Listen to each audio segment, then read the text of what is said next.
Hey everyone, welcome to another episode of Crime on the Record. My name is Jason and I'm here with my wife and co-host Candace. Yes, if you've listened before, welcome back. For our new listeners, a little about the podcast. Each week, I tell my husband a story about a different case, and we do usually focus on cold cases about people that have gone missing, while others may be unsolved murders, and from time to time, we will cover current cases. Yeah, and during our podcast, there's going to be a little bit of back and forth banter, some lighthearted humor, but never at the expense of the victims or their families. I mean, it's a total dick move, and it's something that we definitely do not do. Exactly.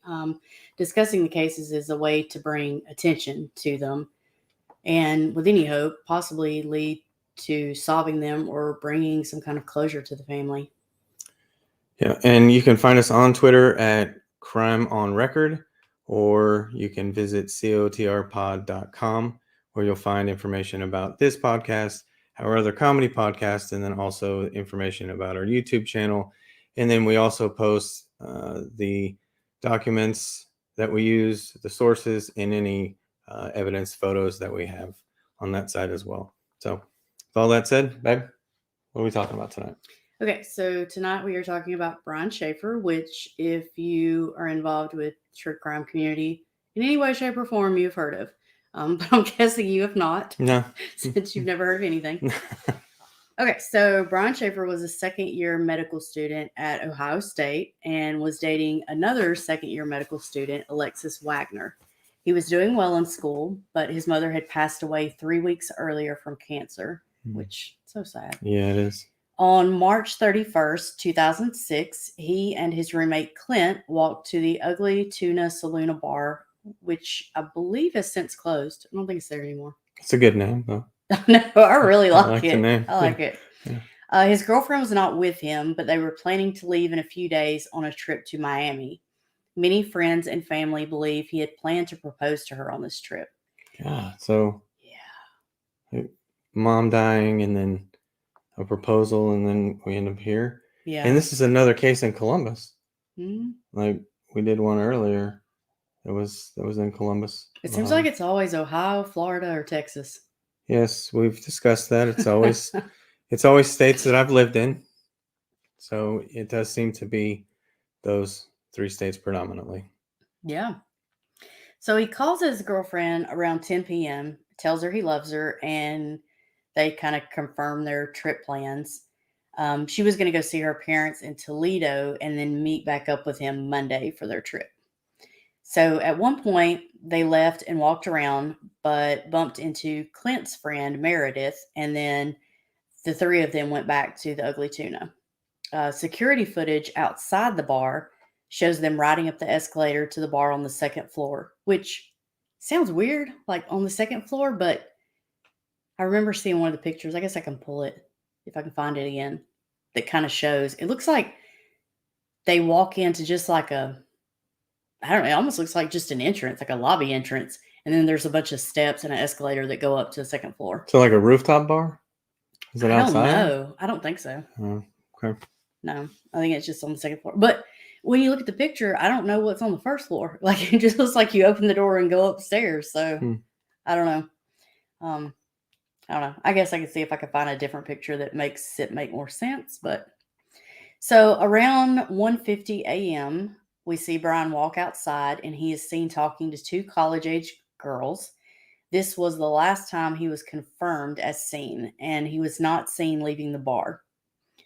So Clinton and Meredith tried calling his phone several times but couldn't get him. So when the bar closed, they left. When he missed the flight to Miami Monday morning, he was listed as a missing person. So my understanding is that he wanted to go like catch the band, talk to the band or something, because he was really into music. So I think he kind of was like, hey, I'm going to go catch them or whatever. And then they never saw him again. Can you imagine, though, being like in a bar with your friends and then one of them disappearing? We say it all the time. You don't never leave your friends. Yep. Never leave. So he was seen on CCTV. Yeah. But he was never seen leaving. Yeah, exactly. It sounds weird, right? It does, yeah. So the bar had no other publicly accessible entrance or exit. The only other way out was the service door in the back, which led to a construction site. Police believe this would have been difficult to safely maneuver through sober and during the day, much less in the dark after drinking. So, unless you want to leave? Well, or you know the terrain. That's true. Hmm. That's true. And I'm going to assume that the security door didn't have CCTV. I don't know. Yeah, I'm guessing not, because they Okay. don't mention like it not catching him so much as they just don't say anything about it. Okay. But they did search cameras from nearby establishments to try to find him, but they showed no sign. So it's like he vanished but never left. yeah, It's like what it sounds like. It's odd. yeah, It's very odd. it is. It is really. It's wild. Police and canine units searched all over, including dumpsters in the city's sewer system, but the canines were not able to pick up any trace of him, which again seems wild. Like, if they weren't able to pick up a trace of him outside going anywhere, like, where's he at? Yeah. It's wild. Because I would imagine, like, inside the bar, it'd be pretty difficult for. I mean, canines are amazing. Yeah. But I would imagine it'd be pretty difficult for him to lock onto a single scent. But if he had gone out the service exit, there's probably not too many people that go out there. So you would think that he would lock onto that. Or if it's a dog that, detects, like a cadaver dog. I'm sure that smell is. I mean, if we can smell that and immediately know what it is, I mean, I'm pretty sure a dog could lock onto that really easily. Yeah, what is it like? Their sense of smell is like 300 times ours or something. I don't know what it is, but it's a lot. Yeah, for sure. So they asked a lot of people to take lie detector tests, and they all passed. However, his roommate Clint Florence refused to take a test. I'm telling you, I don't have a problem with that. Like, I know a lot of people think that makes you suspect, but I do not recall, and I need an attorney, and no, I'm never taking a lie detector test. That's me. I'm never doing it. Never doing it. I wouldn't either.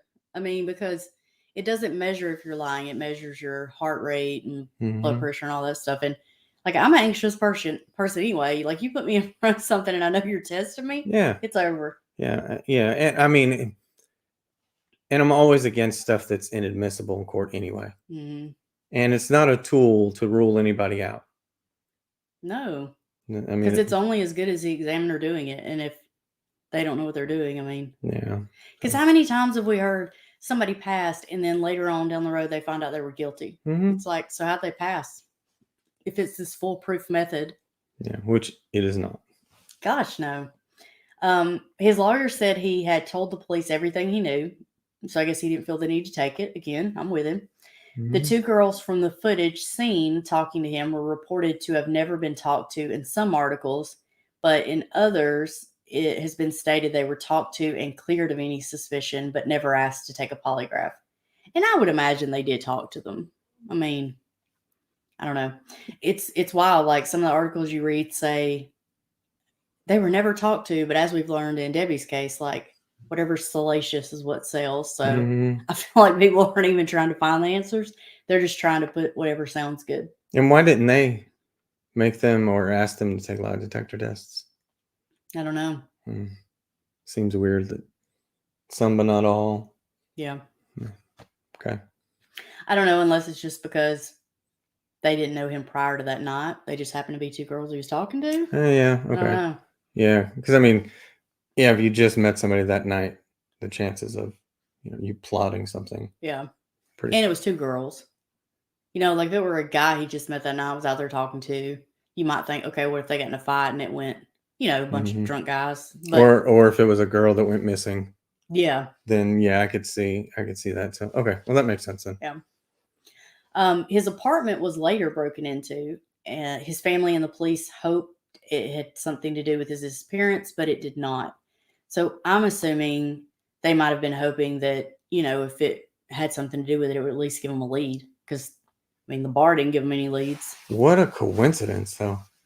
Yeah. Like, this happens and his apartment gets broken into, and it has nothing to do with this. That is a wild coincidence. The only thing I can think is that I imagine it was probably big news, because I mean, that does kind of sound like, salacious to think that somebody went into a bar and disappeared, like never came out. That's a big headline. Yeah. So I imagine it was probably all over the place. So if anyone knew that he lived in that apartment building and he wasn't there, they might have thought, I bet he's got some good stuff in there we could steal. That's true. Yeah, people are. Yeah. I mean, people will take advantage of people, especially during the worst times of their lives. Mm-hmm. So posters were put up all over showing his picture, as well as noting he had a distinctive tattoo and a black fleck on his left iris, which I don't know how much I would notice a black fleck on somebody's iris, but it did say. But if you're looking for it, yeah. I mean, if you probably wouldn't notice if you were just walking by somebody, but if you're looking for it, I'm sure it's probably very easy to see. And I mean, when you're looking for somebody, like every little bit of detail helps. It is, probably not something that people are going to notice right off, but you're in a situation where you're trying to find somebody. So you're trying everything. They set up tip lines, had rewards offered, and Eddie Vedder, the lead singer for Pearl Jam, even took a break between songs. I think he was I don't know if he was in Columbus or Dayton, somewhere, but in that area. So when he was doing the concert, he took a break and asked for any information about Brian's disappearance, because apparently that was one of his favorite bands. So, yeah. And I mean, if Pearl Jam was in Dayton and this occurred in Columbus, like, we know the distance there. That's a few hours away. Yeah. So I mean, that's pretty. And it could have been Columbus. I don't remember. Yeah. I just remember it was in Ohio, somewhere in that. Yeah. But regardless, I mean, for him to stop mid-set to put that out, I mean, I think that says a lot. A lot of people would just be like, I'm not stopping my show for this guy. Right. Yeah. They don't care. They just let it keep going by. Yeah. His father, I mean, which any father would be, completely desperate to find his son. So he consulted a psychic, which, I'm sure people have got something smart to say about that, but I'm sure you're grasping at any straw you can. Yeah. I mean, I don't personally believe in it, but if my son went missing, I mean, I don't think there's anything I wouldn't try. Yeah. I mean, because what if I'm wrong? What if it actually is a thing? Or you tell them the story, and I mean, just like these podcasts, what if you tell them the story and they think of something that nobody else did? Yeah. So I mean, it may not have anything to do with the whole psychic thing, but it could just be another set of eyes looking at this. So yeah, I would try anything that I could. Very true. So the psychic told him that Brian's body was resting in water near a bridge, which led his father to spend hours waiting in, I'm going to try not to butcher this, the Olentangy River. Olentangy? I don't know how. I'm sure people are dying laughing listening to this because I said it wrong, but and he had a search party helping him, but they obviously did not find anything. But again, I get it. I mean, I've been out there searching too. Yeah. So his girlfriend called the phone every day and it went straight to voicemail. Then one day in September, it rang 3 times, which she got very excited about. She tried calling a second time with no answer. But the provider stated this could be a computer glitch. So my thing was like, how would it have rang at all? Like, wasn't it dead? I mean, like, wouldn't it have been dead? Like, you'd had to charge it between all those months later. And when they say computer glitch, does it mean like it connected to a different line? Like, it didn't actually connect to his phone, it connected to a different phone? Yeah, I don't know. I've never seen them explain what kind of computer glitch other than just to say it was a glitch. Yeah, that's strange. But imagine how heartbreaking that had to be. Because you're calling it every day. If she's continuing to call it, it had to be because she was hoping against hope somebody would answer. So when it's rolling every single time to voicemail and then it rings, can you imagine like the elation she probably felt in that moment? I mean, back in the day when we didn't have cell phones and you got a busy signal, how excited were you when you were trying to get a hold of somebody and it Oh finally my went gosh. through That is so and true. there was nothing like there wasn't anybody missing or anything. You were just like, finally got through, or customer service, you finally get through. So I can't Yeah. even imagine what kind of emotions they were feeling finally getting through to somebody and thinking that their loved one's going to pick up the phone. Yeah. It is. It's horrible. 3 months after his disappearance, his cell pinged 14 miles northwest of Columbus in Hilliard. They had not been able to determine the location prior to this because GPS was not enabled on his phone. And 3 months after? Yeah. So somebody was charging it. I know, right? I don't understand it. Like, I mean, how because would it ping if not it would. on? Because that's the whole reason people cut the phones off, so Yeah, that it won't connect to a tower. It won't yeah. ping anywhere. Unless we're completely wrong, but like, no, I don't think it would ping unless there was power to it. At Yeah. least a little bit. I mean, after 3 months, even if a phone would ping when it's off, after 3 months, that battery is there's nothing. There's nothing that would Yeah. push a signal to a cell tower for it to ping. So somebody had to have had it and was charging it. Yeah. That's the biggest thing that gets me. It's like, if it's pinging a cell tower, how? Like, who Yeah. had the phone? But I'm sure they pulled phone records. I'm sure they would have known had the phone been used, and they've never come out and said that. So the whole situation's crazy. Yeah, because I mean, if they would pull the battery out, so the phone didn't work at all. Without the battery, it's not going to send anything. Why would you, if they did that, why would you put it back in Yeah. and then not make a call? Yeah. It doesn't make any sense No, at it all. doesn't. It really doesn't. There have been numerous tips called in, such as a sighting in Sweden and someone in Michigan who thought Brian was their waiter, but obviously none of them panned out. Like Sweden, Michigan, or Sweden. No, Sweden. And then another one was one in Michigan. Wow, that is quite the distance between the two. Yeah. Yeah. Wow. Yeah. So, I mean, that just goes to show the stuff that police have to do behind the scenes that we don't see, Mm-hmm. like having to go through all these tips. Because, the second you don't check on one or investigate it, it'll be the one. When you got to think, if you're going international, you've got to work through multiple agencies. I mean, I'm sure they probably had to get the FBI involved, who then would have to get Interpol involved, who then would have to get whoever in Sweden involved. So I mean, how long would that take? Yeah. Yeah. I cannot even imagine. So while we're sitting here waiting on updates from certain cases, these are the kind of things that law enforcement are trying to run down before they make any kind of announcement. It kind of gives you a little bit of perspective on the work they have to do. Yeah. So, some of the theories. A lot of people say that being a doctor was his backup plan, again, because his true love was music. So, they believe that he left on his own to start over with a new life so he wouldn't disappoint anyone by just dropping out of med school. That is not a viable option to me. Because if your thing is if you're just because you want to do something else doesn't mean that you're not realistic about what you have to do to pay bills Yeah. and maintain life.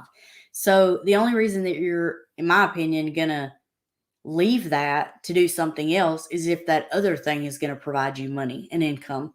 And if that were the case, then it ain't like he's out there being a musician undercover. So Yeah, because I mean mean, the main thing is I mean, you don't want to go missing, because how would you be discovered? It's like when we were in Boston a few days ago and it was Halloween and that guy was out in the middle of the square.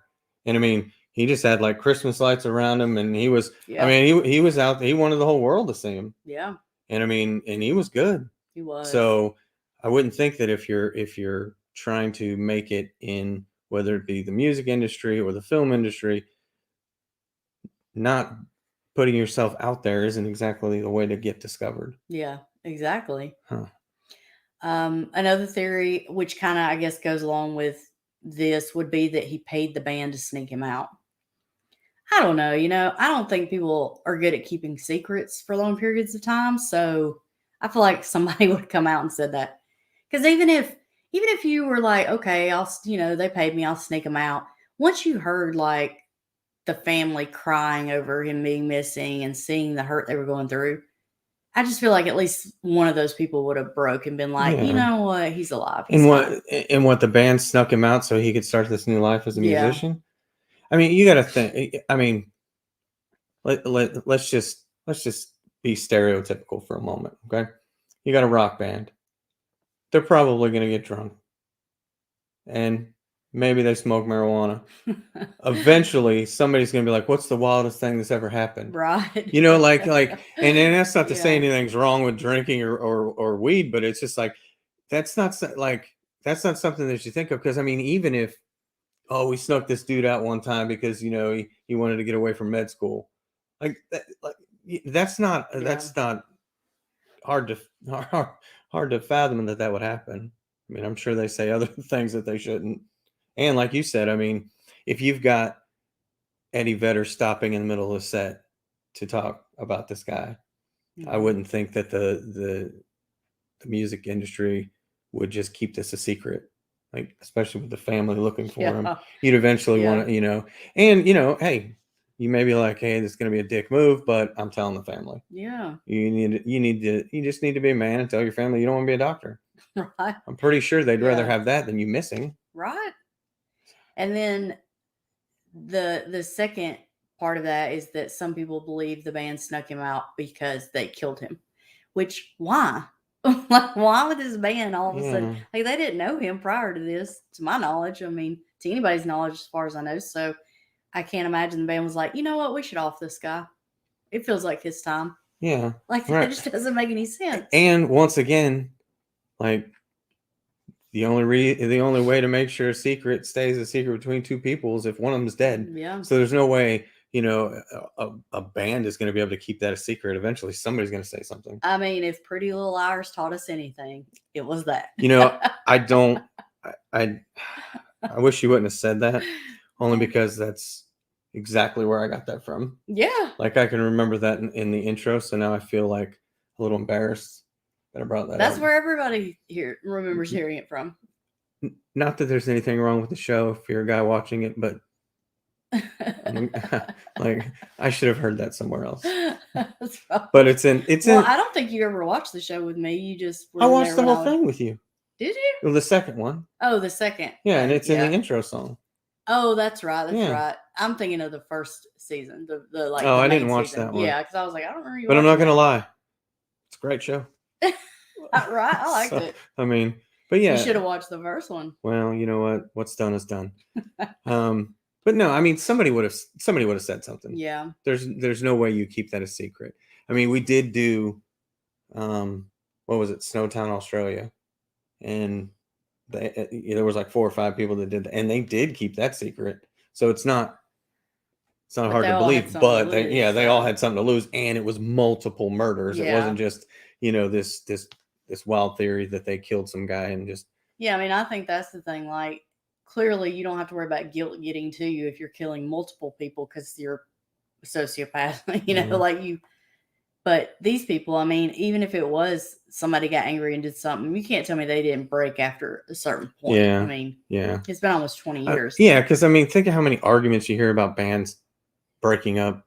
Yeah. So you would think that somebody would be like, "Know what? I'm telling."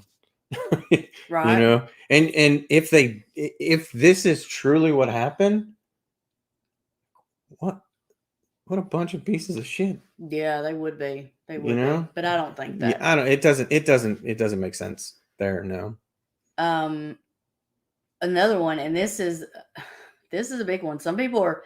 I mean, this is one of those theories that people are like severely for or against. So there's a group of investigators that came out and stated that they believe there is a such thing as the smiley face killer. And they said that's an explanation for several unsolved cases.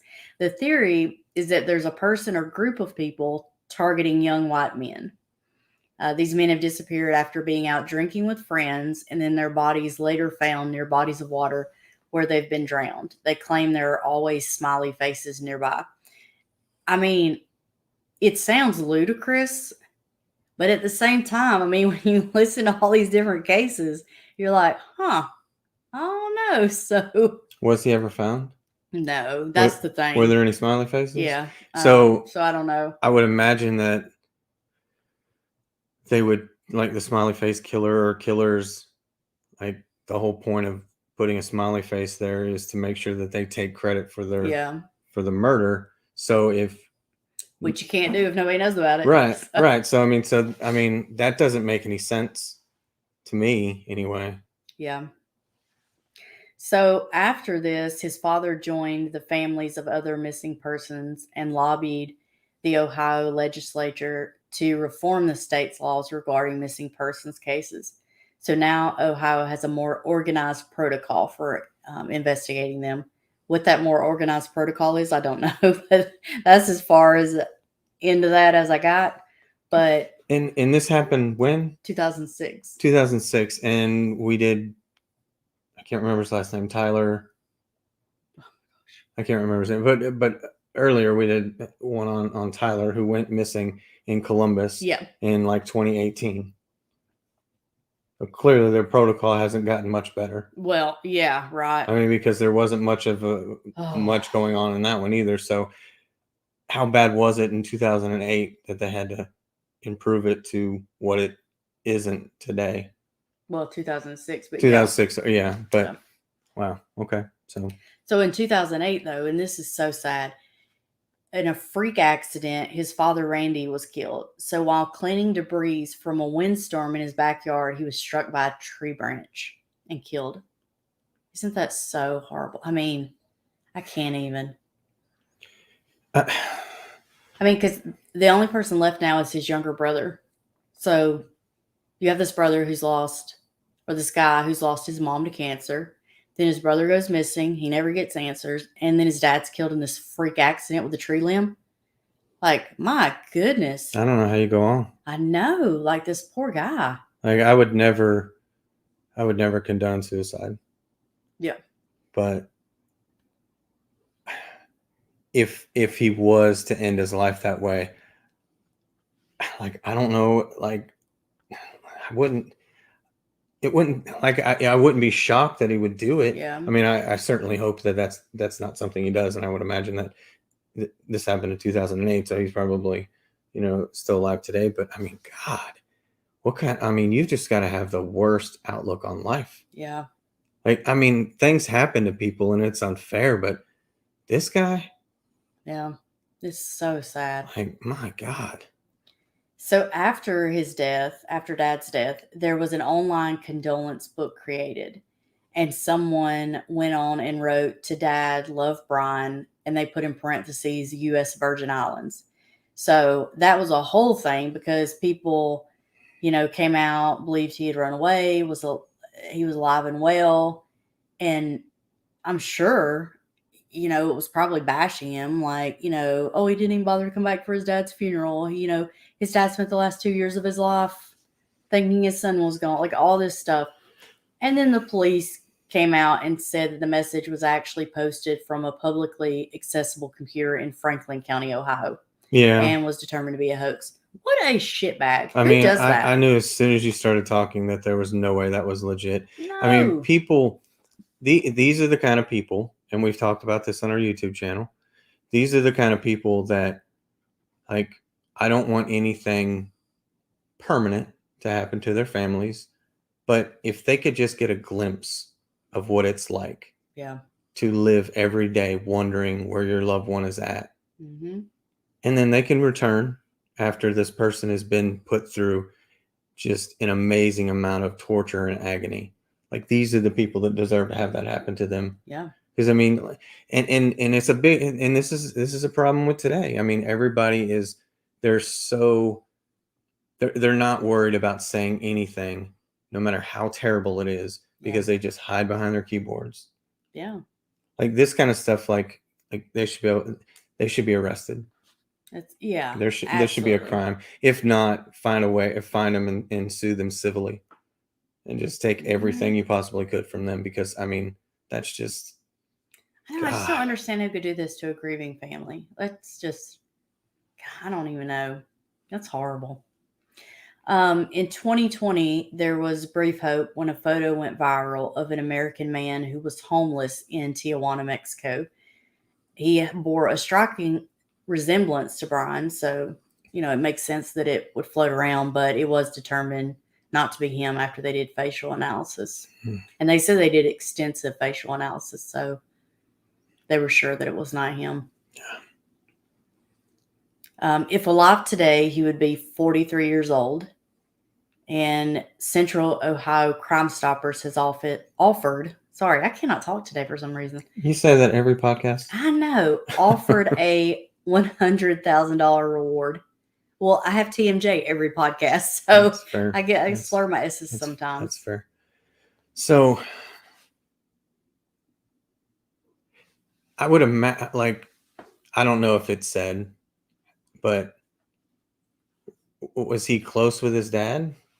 Yeah. Yeah. So I mean, I would, even if he did, let's say that craziness of the band sneaking him out so he could go start a life in the music industry,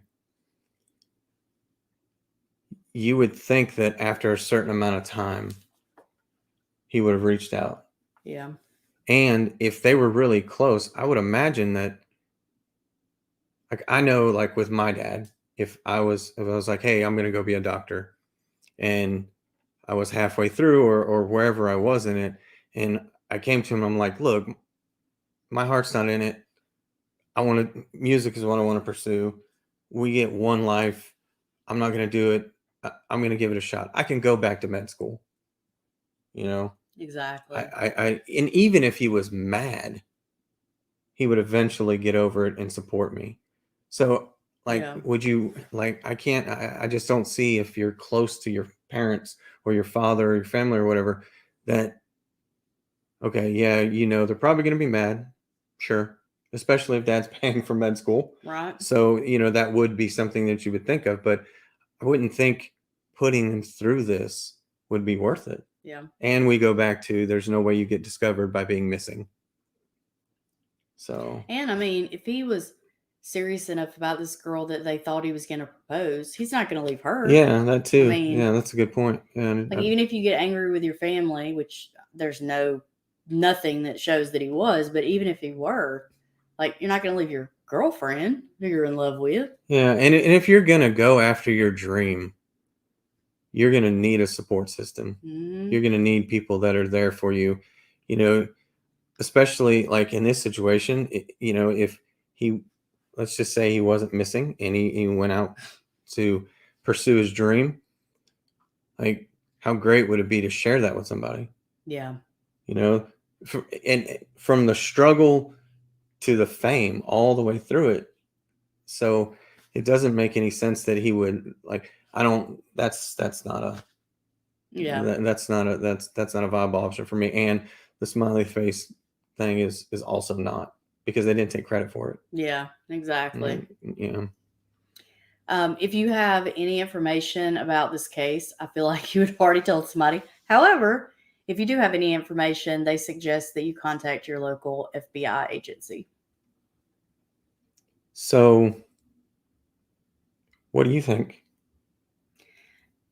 I think there was a body of water close by, so I think he may have gotten out that back door and was drunk and stumbled and possibly fell in some water. But at the same time, it's how have they not found his body? So, honestly, I'm not sure. Yeah, and did they look extensively in the water, or did my understanding is they did? So, yeah. I don't. But I also think it's weird that the canines were not able to pick up any kind of scent. So yeah, especially if he went out a door that, people that were at the club, they're going to go out the main entrance, mm-hmm. main exit. So you've got very few people that are going to be going out that way, and we know by these cases and podcasts and watching true crime shows on TV, dogs are ridiculously amazing at that. So, I mean, I don't know how they compartmentalize the different scents that they pick up on. So they definitely would have picked up on him. And just think of it from, when you and I would go out and see a band and you're in a small bar, like you're sweating your ass off most of the time.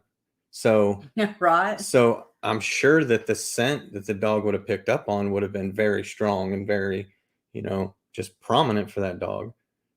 So are we thinking that he never left? Like, you think maybe he was killed at the bar? The thing is, like, I think the biggest thing that, or like the only real thing that would make sense would be if it were Clint, because he did refuse. I mean, I don't think it says anything that he refused to take one, but if everybody else was taking it and he refused, then, I mean, I guess that's the only other person I would think he might have got into it with. So, but where would he have put his body until he could get it out? Like, yeah, I mean, if you're going to kill somebody in a public place, there's a lot of planning that would have to go into that. Yeah. Yeah. I mean, the only other thing that I could think of is if he somehow got out that back door and got hurt, like maybe fell and hit his head or something and got killed in that construction area.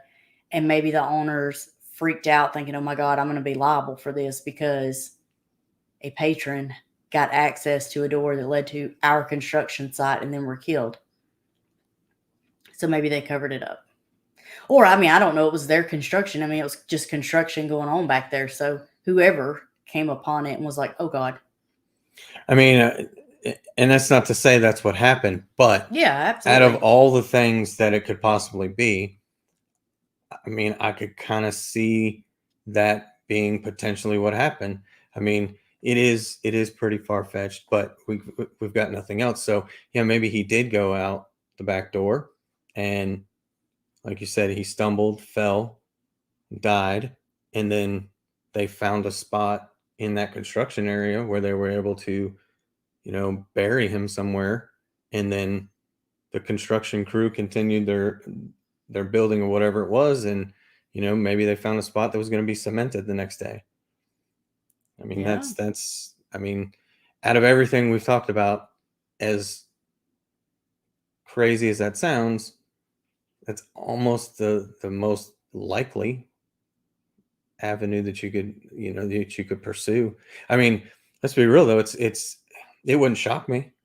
No. I mean, because when people die accidentally, people panic all the time and then make the situation so much worse, because it could have just been, yes, they would have been liable, and yes, it would have been a lot of money that they would have to pay, but yeah. Yeah, and looking at something just now, I was pulling up, it says Columbus has the most security cameras of any city in Ohio. So I imagine there was probably a lot of a lot of establishments rather, that had security cameras. So you would think that if he got very far from the bar, somebody would have captured him on camera. Yeah. Which is another reason I think if he did get outside the bar, it might have been like right after going out, before he came out from behind it, and any other establishment could catch him on camera. And yeah, unless we're talking about some type of serial killer. Now, I know we're going way off on crazy theories here, but if it was somebody that, was preying on, males in that area, and, we know GHB is real good to do whatever you want. If they were to change his clothes, put a hat on him, and walk out with a large crowd, who knows if they couldn't decipher in the CCTV who was who? Because, I mean, let's be real, unless it's Target, the chances of the camera being real clear is, Target, like, don't steal nothing from Target, because they have some clear cameras every time we've seen them. Yeah, Target's where it's at. You don't mess around with Target. But I mean, that is like a wild theory. I mean, if somebody was to say you have to pick one thing right now, it would be he went out the back, got hurt, the owner of the club found out, was concerned about being liable for his death, and then made him disappear. Not saying that's what happened, but if I had to pick something right this second, that would be my guess. Yeah. Because I just don't know what else would make sense. Yeah. Because then you would also have control over the CCTV, and you could delete parts of it, or just, well, that camera doesn't work, kind of thing. So, I mean, you would have control over that as well. So this says that shortly after Randy Shaffer's death, Neil Rosenberg, attorney for that Clint Florence, wrote to a private investigator who has volunteered his time to help the Shaffer family find Brian regarding his client's ongoing refusal to take a lie detector test. Rosenberg intimated that he had learned that the Columbus police investigating the case believed Shaffer was alive. It says, if Brian is alive, which is what I'm led to believe after speaking with the detective involved, then it is Brian and not Clint who is causing his family pain and hardship. He should come forward and end this. So, I don't think it's either one of them. Right? I mean, why would Clint do it? Even if they got into an argument, like, you don't kill somebody in public without planning it and getting away with it. You just don't. Some people think that he is alive and that Clint knows where he's at, which is why he won't take a lie detector test. Like, maybe he helped him get out. I just don't understand why we do that to his dad, who just lost his wife, and his brother. Yeah. And what trouble would he get in? Yeah. I mean, especially now, because it let's just say, he was worried about what his dad would think if he left med school to pursue music. His dad's gone. So what reason does Clint have to not say anything at this point? Yeah. I mean, I don't know, though. If I'm Clint and I did know that, I wouldn't say anything either, because then you know how people are going to attack you. Because people are going to be like, really? You knew this whole time and you didn't say anything? Yeah, and I mean, we've seen firsthand how vicious people can be when they get a theory in their head or they believe something to be true.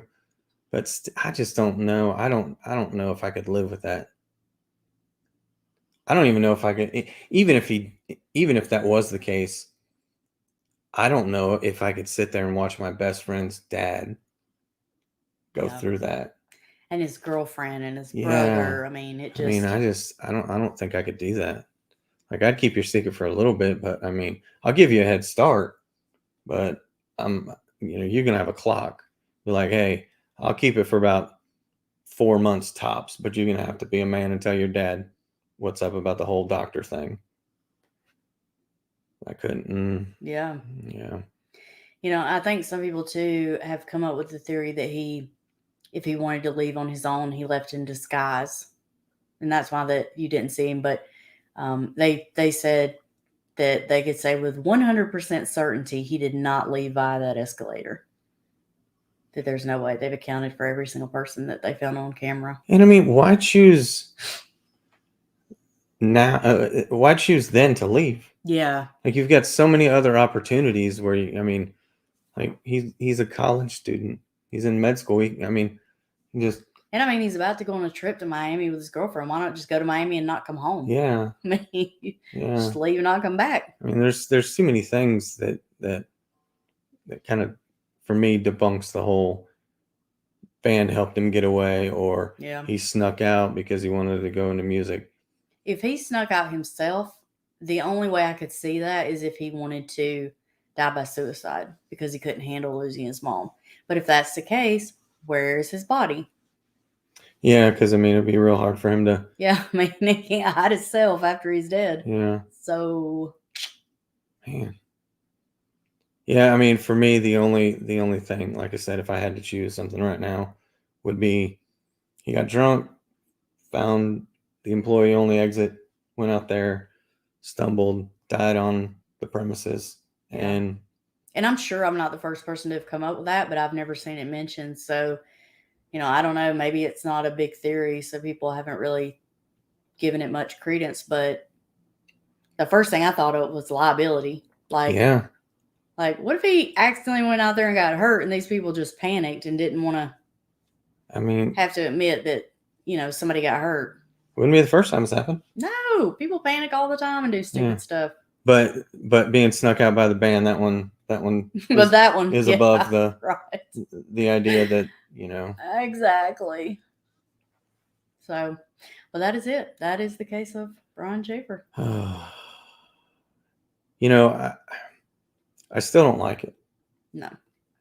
I still don't like that these things aren't wrapped up for me. But I will say that I'm coming over to the dark side slowly on these cold cases. Yeah. Because it is, for me, it is extremely frustrating, as it is for everybody, I'm sure. Yeah. But it's really frustrating not only not having an answer, but no real good leads. Yeah. It's just amazing to me how many people just disappear. Just disappear off the face of the earth. Yeah. It is crazy. And this is the second one we've done in Columbus. I don't know what Columbus is doing, but right. I don't want to go there. They got all them cameras, but they can't find nothing. we were there for the Ohio State game. I'm never going back. Right. This is second we might disappear. You never see us again. I'm telling you. Yeah, it's rough. It's rough. I don't know that they'll ever find anything at this point. It's been so long, but at the same time, how many cases do we think that about? And then something comes out. So yeah, but I think the only way that this gets a resolution is if, one, he did sneak out somehow and somebody eventually says something, or if he was buried in that construction site, if somebody ever unearthed his body. Yeah. Other than that, I don't see any way that you do find him. But you said Central Ohio Crime Stoppers. Mm-hmm. They've offered a reward of $100,000, and they have stated that if you have any information, to forward it to your local FBI office. Okay. Oh, so yeah, if anybody knows anything, please, anything at all, whether big or small, let people know. Okay, well, like we said before, you guys, we're on YouTube. We're on Twitter at Crime on Record, cotrpod.com. You can also go there. And if you are listening to us, we do have a YouTube channel. It's COTR Podcast. Might be a little difficult to find, but if you just go to our website, you can find it that way. If you are watching this on YouTube, then you can just check us out on our podcast, wherever you get your podcasts, with Apple, Spotify, or all those places. Mm-hmm. And be sure to subscribe, because especially on YouTube, because of the fact that we go live a lot. And, if you're not subscribed, you're not going to have any idea, because we don't have a lot of planning. It's just, bam, we're going live because something came out. So, and if you don't mind, leave a review, especially in the podcast world, because it does affect the algorithm and how, often you're brought up. And we're not making money off this by any means. But the point is to get information out there on cold cases. And the only way to do that is if people are hearing it. Yeah. So the more, the better. Yeah. And I feel like I know I haven't been involved in true crime a lot, but I feel like the true crime community, everybody is out for the same thing. I'm sure there is some competition when it comes to podcasters versus or whatever, but I feel like the community as a whole, it's like, it doesn't matter how, let's just find these people. Yeah. Let's get some answers to these people, so, that's really what it's about. Well, and that's why, when you hear about YouTubers or podcasters that are doing unethical stuff, the rest of us get frustrated, because we're like, whoa, trust me, I'm going to be the first one to slam them for doing it, because they're doing a disservice to everyone out here that actually is trying. We genuinely do care and want to find answers. Yeah. And why would you talk about a case like this and then not truly be in it? Yeah. To try and help. Yeah. It's heartbreaking. It is. I don't know how I would handle this. Not well. Not well. Not well at all. Yeah. Well, that's it for this week. We will be back next week with another case. Not sure who yet, but we will. We'll figure it out. Thanks for listening, guys. Bye.